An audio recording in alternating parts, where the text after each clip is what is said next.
Hello, good evening, and welcome back to another video here about the life in Japan. This is a little weird. I'm going to talk about how to get a successful second date in Japan. The first date's pretty easy. You meet them for the first time, you talk to them, and you hang out. But what you do from then on really changes whether or not you can see each other for the second time. In order for it to be successful, give a good impression of yourself and don't be too creepy, don't be too forward. Just make yourself sound like an interesting person, which I'm pretty sure you all are. Once that is done, you hang out, you do your thing, and you guys talk and eat or whatever, and it's time to say goodbye. This is where it decides whether you will see each other again or whether you will say goodbye forever. There are only these two options. The first one, which is saying goodbye forever, it's pretty easy. You just say,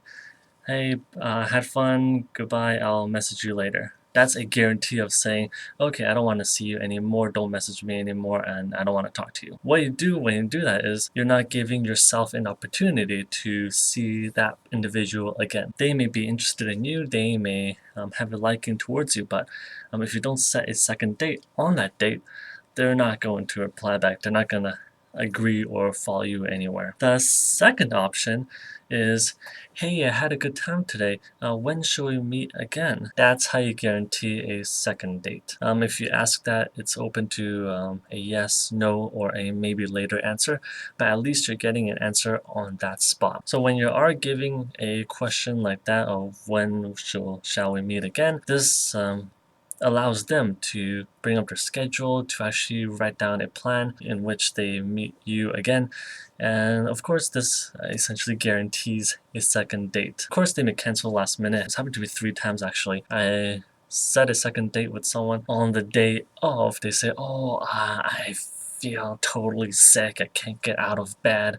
Yeah, I can't go. And I'm just like, oh, I'm like, really? Sure. After a couple of hours, they'll be like, oh, I feel totally fine. It's like magic.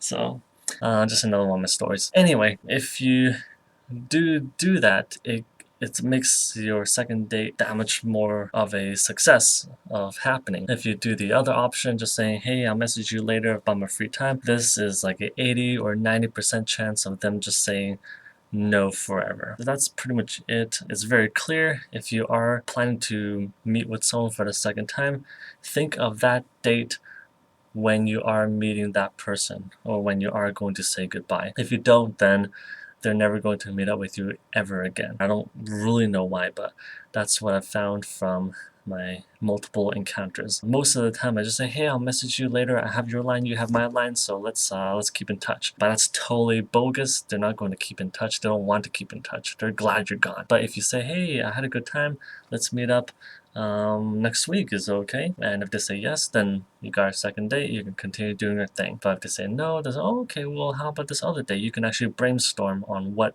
date you want to pick and what you want to do on that date. Plan your second date on your first date and also plan your third on your second day and so on and so on. Don't just leave it open-ended. That is an automatic no, essentially. So that's it. If you have any other questions, just leave it in the comment section below and I'll get back to you.